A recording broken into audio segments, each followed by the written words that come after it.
ఇప్పటికొచ్చి ఏ movie trailer కూడా ఇలా లీకేజ్లు చూడడం జరగలేదు. ఫస్ట్ టైం పవన్ కళ్యాణ్ గారి ఓజీ మూవీ ట్రైలర్ చూడాల్సి వచ్చింది.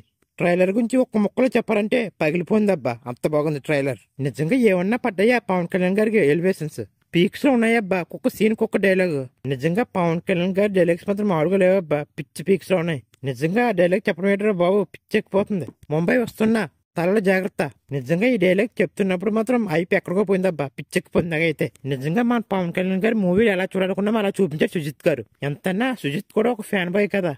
ట్రైలర్ చూసాక అర్థమవుతుంది స్టోరీ అనేది చాలా చిన్నదని. కొన్ని సంవత్సరాల క్రితం గ్యాంగ్స్టర్ ఉండేవాడు. తన జీవితంలో జరిగిన కొన్ని సమస్యల వల్ల దూరంగా వెళ్లిపోయి ఫ్యామిలీతో బతుకుతాడు. అలా కొన్ని సంవత్సరాల తర్వాత మళ్ళీ విలన్స్ తనపై అటాక్ చేస్తుంటారు. మళ్ళీ హీరో పాత ఓజీస్ గంభీర్ గా మారి విలన్స్ ఎలా చంపడేది మూవీ స్టోరీ. నేనైతే ఇలాగే ఉంటుంది అనుకుంటున్నాను మూవీ స్టోరీ. ట్రైలర్ లో ఇంకేమన్నా పిచ్చకేలా ఉందంటే తమన్ మ్యూజిక్ అబ్బా. నిజంగా తమన్ చెప్పినట్టే బీజం నెక్స్ట్ లెవెల్ లో కొట్టాడు. పవన్ కళ్యాణ్ సీన్స్ దగ్గర మాత్రం మామూలుగా లేదు, బీజం పిచ్చకపోయింది. నిజంగా తమన్ ఆ రేంజ్ లో కొట్టాడు బీజం.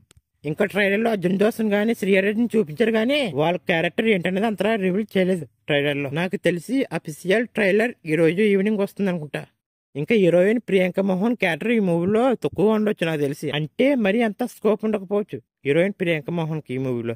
నిజంగా డివివి ఎంటర్టైన్మెంట్స్ ఏమన్నా కూడా అర్థం కావట్లేదు. వీళ్ళని తిట్టాలా కొట్టాలా కూడా అర్థం కావట్లేదు. ట్రైలర్ రెడీ అవ్వకుండానే డేట్ అనౌన్స్ చేయమని వాళ్ళు చెప్పారు కానీ వీళ్ళకి కాస్త బుద్ధి ఉండాలి ఫ్యాన్స్ ఎమోషన్స్ ఆడుకోవడానికి. వీళ్ళకి ఎమోషనల్ రా బాబు వీళ్ళు. ట్రైలరే చెప్పిన డేట్కి రిలీజ్ చేయలేదంటే మూవీ కూడా రేపు వద్దని చెప్పిన డేట్కి రిలీజ్ చేస్తాను నమ్మకం ఏముంటుంది వీళ్ళ మీద. ఇంకా చూడాలి 25th రిలీజ్ అయ్యే ఓజీ మూవీ ఏ రేంజ్ లో ఉంటుందని.